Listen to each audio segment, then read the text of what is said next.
మేము జనసేన పార్టీలో ఉన్నాం అనేదే మాకు గొప్ప విషయం.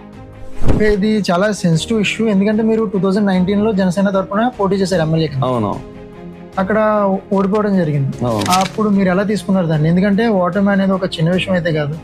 మీరు ఎలా తీసుకున్నారు మీరు ఆ టైం? అసలు జనసేన పార్టీలో గెలుపు ఓటములతో సంబంధం లేదా. జనసేన పార్టీ అంటే ఏంటంటే ఇది ప్రజల క్షేమం కోసం, ప్రజలకు సేవ చేయడం కోసం వచ్చిన నాయకులు మేము అందరం.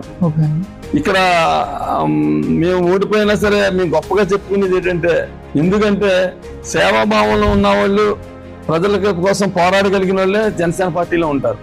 అంటే వాళ్ళు కాకుండా కొంతమంది ఉంటారు, కానీ అది మామూలుగా వచ్చి ఉంటారు, మామూలుగా వచ్చిన వాళ్ళు వెళ్ళిపోతుంటారు కూడా. వాళ్ళు ఈ జనసేన పార్టీ స్టాండ్ తీసుకున్నారంటే ఖచ్చితంగా పూర్తిగా జీవితాంతం కూడా పవన్ కళ్యాణ్ గారు పార్టీని జీవితాంతం నడిపిస్తానని చెప్పి ఆయన మాట ఇచ్చారు.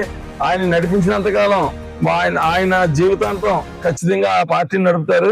ఆయన నడిపినంతకాలం కూడా మేము అందరం కూడా ఆయనతో, ఆయన వెనకాల ఉండి ఖచ్చితంగా పార్టీకి సహకరిస్తూ, ఆయన సేవా కార్యక్రమంలో మేము భాగం పంచుకుంటూ, మేము చేసిన ప్రతి సేవా కార్యక్రమానికి కూడా ఆ పుణ్యం ఖచ్చితంగా మా పవన్ కళ్యాణ్ గారికి చేరాలి.